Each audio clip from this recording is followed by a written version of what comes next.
Corporate অফিসের সবচেয়ে বড় অদৃশ্য ঝুঁকি হলো নেগেটিভ মানুষ। তারা হয়তো সরাসরি আপনার ক্ষতি করছে না, কিন্তু ধীরে ধীরে আপনার ক্যারিয়ারের গতি থামিয়ে দিচ্ছে। ভালো কাজ করার পরও কেন অনেকে পিছিয়ে পড়ে, তার বড় কারণ এই নেগেটিভ সার্কেল।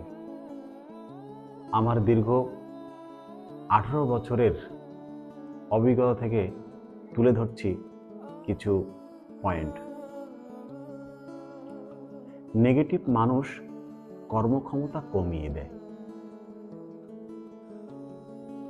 নেগেটিভ সহকর্মীর প্রভাব টিমের সামগ্রিক প্রোডাক্টিভিটি প্রায় 25 থেকে 30% পর্যন্ত কমিয়ে দেয়।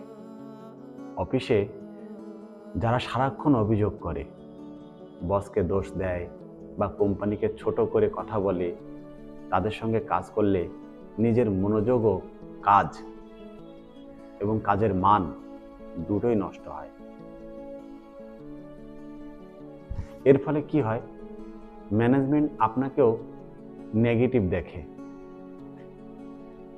কর্পোরেট কালচারে একটি বিষয় খুব কম মানুষ বোঝে। আপনি কার সঙ্গে বসেন, কার সঙ্গে লাঞ্চ করেন, কার সঙ্গে বেশি কথা বলেন, ম্যানেজমেন্ট সব লক্ষ্য করে। বাস্তবে বহু HR ম্যানেজার স্বীকার করে নেন, নেগেটিভ গ্রুপে থাকা কর্মীদের লিডারশিপ পোটেনশিয়াল কম বলে বিবেচনা করা হয়। এর ফলে কি হয়? ক্যারিয়ারের যে গ্রোথ, সেই সুযোগটা নষ্ট হয়ে যায়। নেগেটিভ মানুষরা সবসময়ের জন্য কি হয়? সুযোগকে ভয় পায়। নতুন প্রজেক্ট, নতুন দায়িত্ব বা চ্যালেঞ্জ তারা যখনই দেওয়া হয় তখন তারা নিরুৎসাহিত হয় নেওয়ার জন্য। অনেক কর্পোরেট কর্মীর অভিজ্ঞতা হলো, গুরুত্বপূর্ণ প্রজেক্ট যুক্ত হওয়ার আগে সহকর্মীর কথায় তারা পিছিয়ে গেছে এবং পরে তারা সেখান থেকে বাদ পড়েছে প্রমোশনের লিস্ট থেকে। নেগেটিভ মানুষদের মানসিক চাপটা কিন্তু বেড়ে যায় সব সময়ের জন্য।